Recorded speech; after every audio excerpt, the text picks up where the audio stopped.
ওই যে আজানের সময় যে একটা বৃষ্টি আসে আজানের পরে তখন আমগোকে ডাক দিছে।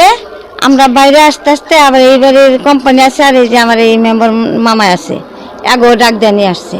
এর আয়া দেখলাম আমরা ঘরে যাইনি। পরে আবার তারা ঘুরে আইসা দেখলো যে মারাই গেছে গা। আমরা সকালবেলা এইখানে আসছি, আসার পরে দেখি লোকজন দেখা যায়। লোকজন দেখার পরে জিজ্ঞাসা করলাম যে কী হয়েছে, কয় স্টক করছে।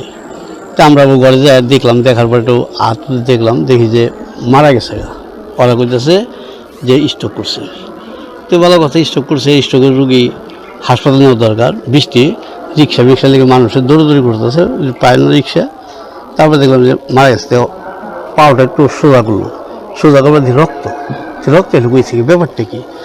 রক্ত আসার পরে মনে করেন যে লাইট যে মোবাইল লাইট দিয়ে একজন দেখলো, দেখার পরে দেখা যে একটা দাগ দেখা যায়। দাগ দেখে তো ওই ছেলেটার বলি কি, যে ছেলেটার মারছে ওই ছেলেটার বলি কি, কিরে কী করছ, যে রক্তকে কয় কি চাকু দেয় এটা খোঁচা দিছি বাদে করবো দেখি যে একটা চাকা রক্ত দেওয়ার দেখে হয়ে গেছে। তারপর আমি ফোন নিয়ে ফোন দিলাম। এটা আমার সকালবেলা আর কি 6:30 পৌনে 7টা। তারপর ত্রিপুরার ফোন দেওয়ার পরে এই যোগাযোগ করে এখানে প্রশ্ন এলো। তো থানা থেকে বললো কি যে আপনি লোকটারে আটকা রেখেন। তো ওই ঘরের ভিতরে বসে আসলো ছেলেটা, আমরা বাড়িতে তালা মেরে দিলাম। আচ্ছা, ছেলেটা কি করতো? ছেলেটা নিশামানি করতো আর ঘুরতে করতো। 30 আর কি বিয়ে করছে, বিয়ে করার পরে একটা বাচ্চা আছে, ছেলেটার বাচ্চা আছে মনে হয়। তো বউ গেছে গা। আচ্ছা, এরা কয়জন থাকতো টোটাল? ওরা থাকতো হলো 5 জন, 2 বোন আর ওই যে ছেলেটা মারছে ওই ছেলেটা, ওর বাপ ওর মা। শুয়ের টাকা দাম করে, শুয়ের টাকা নেই। পরে পাতার টাকা থেকে লাগছে। পরে মেয়ে ভাত হাতছে, ভাত খায় নাই। আমরা আবার 3 জন এক রুমে ঘুমাই। ছেলে যে রুমে ঘুমায় সেই রুমে যাই আবার শুয়ে পড়ছে। ছেলে বাইরে আসলো, এমন কালে বৃষ্টি আসলো। ছেলে বাইরে ভিজে পরে ঘুমায় ধরছে মতো ঘরে ঘুমাইতে গেছে। ছেলের গলায় বলে পাড়া দিছে। ঘুমেটা হেরে অভ্যাস আছে, এমনি ঘুমে চুকে পাড়া দেয়, সাইডে কোকসা বেড়ে লাথি মারে, এরম করে। এবার ছেলেরা বলে গলায় পাড়া দিয়ে ধরছে, ছেলে বাঁচার লেগা ছেলে বলে মাথায় বলে আঘাত করছে, আর এই সাইডে বলে আঘাত করছে।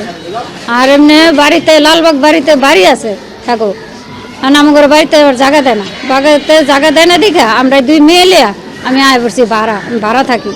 এনে আবার আমি ছোটো মেয়ে করে থুইয়া বিদেশ গেছিলাম, বিদেশ তো নাইয়া। তারপরে টাকা আনছি, 1% জমিন কিনছি, 1% জমিন কিনছি।